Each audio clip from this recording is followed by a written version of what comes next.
My name's David Joseph. Well, I'm Eric Howell.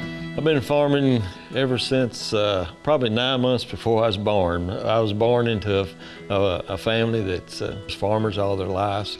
I've been farming all my life. I farmed some before I got drafted into the Army, and then after I got back out of the Army, I started farming full time. I've been on the farm ever since.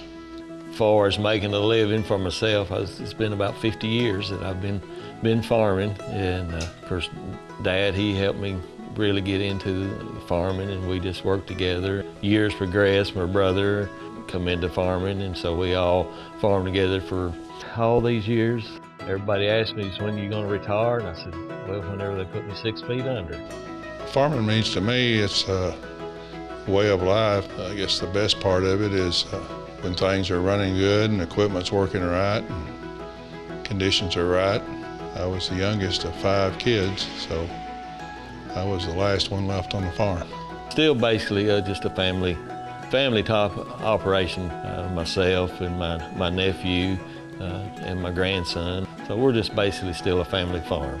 But we're a row crop, mainly row crop operation. Corn, soybeans, a little tobacco, wheat, and popcorn. We grow quite a bit of popcorn. My parents lived there on the farm. We milked cows, grew tobacco and worked in tobacco. And of course we had chickens and had eggs and some beef cattle. We always had hogs. Of course, produce out of the garden. We always had gardens and all the vegetables and things from the garden.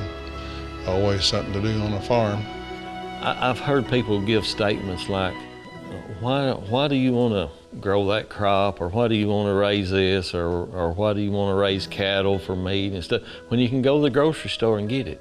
Getting them to really understand that the necessity that we need to have farmers, you know. Well, I think we need to let the general public know more where their food comes from and how it's produced, and let them know that we try to raise good products and do everything correctly. Everybody just thinks that we can just poof, you know, and there's the food, you know, and that's not the case. You got to still have the soil, you still got to have the land to produce the products that we survive on.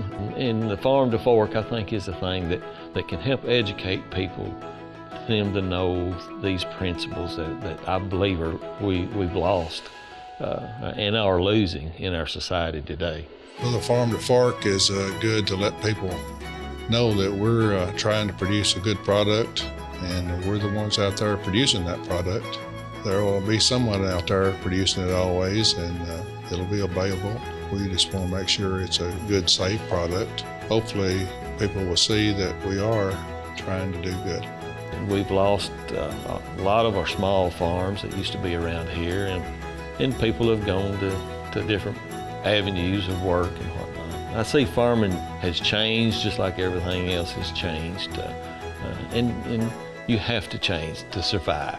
Agriculture, yes, it's come a long way, but it used to be more of a family farm type deal. Now farming has become more of a business type, and you know, and I know that's a sign of the times, but in essence, I miss the family type farm that people farm to make a living.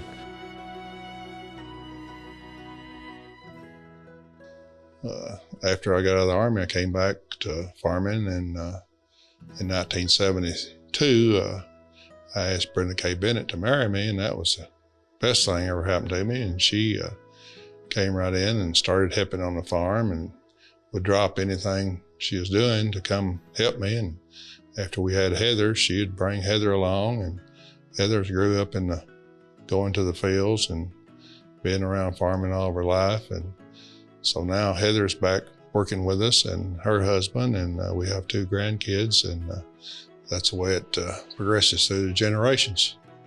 And I think it's a strong future for farming.